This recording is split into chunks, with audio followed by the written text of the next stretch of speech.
কোন তুমি দিয়া মোক তোমাৰ হত্যা পৰিচয় এই ত্ৰিজগতৰ মাতৃ লক্ষ্মী লক্ষ্মী লক্ষ্মী লক্ষ্মী মাতৃ ইও মোক অকস্মাতে কৰিলা সদন কে কাৰ্য কৰিম সাধন মাতৃ তোক সজন কৰা উদ্দেশ্য অতিকে মহান মহান কিছুদিনৰ পাছতেই এই পৃথিৱীত মহাপ্ৰলয়ৰ মহাপ্ৰলয় হ'ব চাৰিওফালে পানী পানী কেৱল পানী চাৰিওফালে কেৱল পানী আৰু পানী চাৰিওফালে কেৱল পানী আৰু পানী চাৰিওফালে কেৱল পানী আৰু পানী নাই নাই নাই চাৰিওফালে পানী হলে আমি থাকিম কেনেকৈ পানীৰ মাজত কিদৰে জীয়াই থাকিম অসম্ভৱ মাতৃ অসম্ভৱ বৰ দিছা তই মই জল স্থল জল স্থল পাতাল আকাশ পাতাল সকলোতে মুক্তভাৱে বিচৰণ কৰিব পাৰি মই বিষ্ণুৰ সুদৰ্শন চক্ৰ সুদৰ্শন দেৱৰ ত্ৰিশূলেও একো মৃত্যু ঘটাব নোৱাৰে তোৰ সৰ্বশৰীৰ মোৰ সৰ্বশৰীৰ মাতৃ কি কৰিছা মাতৃ কি কৰিছা মাতৃ কি কৰিছা মই কৰি দিলো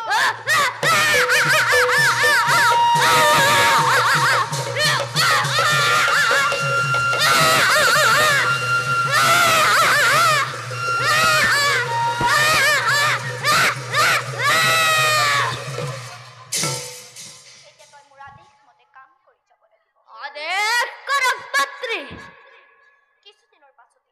এই পৃথিৱীত মহাপ্ৰলয়ৰ সূচনা হ'ব চাৰিওফালে পানী কেৱল পানীয়ে থাকিব বেদ বেদাংগ সৃষ্টি সভ্যতা সকলোবোৰ প্ৰাণীৰ তলত থাকিব আৰু সেইবিলাক নষ্ট কৰাৰ আগতে তই সকলোবোৰ সংগ্ৰহ কৰিব লাগিব ঋষিমুনি সকলৰ যজ্ঞ কৰিবলৈ বেদ বেদাংগ একো নাথাকিব আৰু মহাপ্ৰলয় সেইখনে তহঁত অসুৰবোৰে আমি অসুৰবোৰে পাছৰ কল্পত নিজৰ সভ্যতা বিস্তাৰ কৰিব পাৰিবি আৰু তেতিয়া তহঁত অসুৰবোৰে আমি অসুৰবোৰে স্বৰ্গৰ দেৱতা স্বৰ্গৰ দেৱতাতকৈও শ্ৰেষ্ঠ আসন ল'ব পাৰিবি এতিয়া যা ধুমুহাৰ দৰে কৰ্তব্যত অগ্ৰসৰ মাতৃ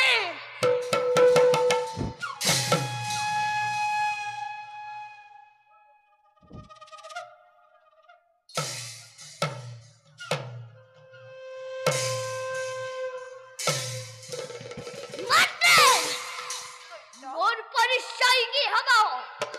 কে নামেৰে জনাজাত হম মই ধৰাৰ বৈখ্যাত কক মাতৃ তোক মই মোৰ ডিঙিৰ হাড়ৰ পৰা সজন কৰিছো মুখমণ্ডল দেখিবলৈ মোৰ মুখমণ্ডল দেখিবলৈ কেনেকুৱা মাতৃ তোৰ মুখমণ্ডল দেখিবলৈ ঘোঁৰাৰ আকৃতিৰ খুৰাৰ দৰে সেইবাবে তোৰ নাম হ'ব মোৰ নাম হব কে মাতৃ সেইবাবে তোৰ নাম হ'ব কে মাতৃ সেইবাবে তোৰ নাম হ'ব হয় দৈত্য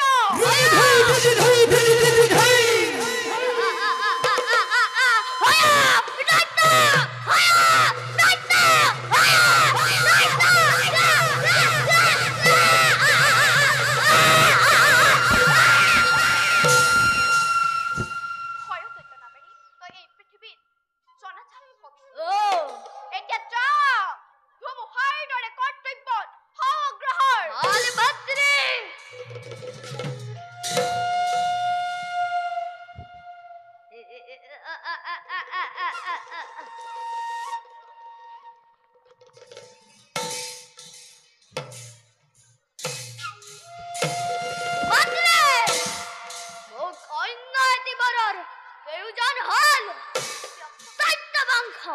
বৃদ্ধিৰ বাবে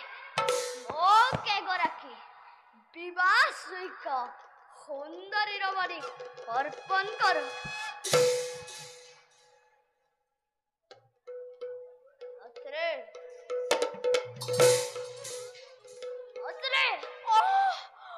পুত্ৰটি ঠিকেই কৈছ। ব্ৰহ্মাৰ কন্যা সৰস্বতী। ব্ৰহ্মাৰ কন্যা সৰস্বতীৰ সমান জ্ঞানী মাৰি ৰূপৱতী নাৰী অন্য কোনোৱেই নাই। গতিকে তই চলে কেম্বা কৌশল কৰি হলেও হৌ সৰস্বতী বিবাহ কৰকৈ। পুত্ৰ চলে কিম্বা কৌশল কৰি হলেও হৌ সৰস্বতীক বিবাহ কৰকৈ। চলে বোলে কিম্বা কৌশল কৰি হলেও হৌ সৰস্বতীক বিবাহ কৰকৈ।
ব্ৰহ্মাৰ কন্যা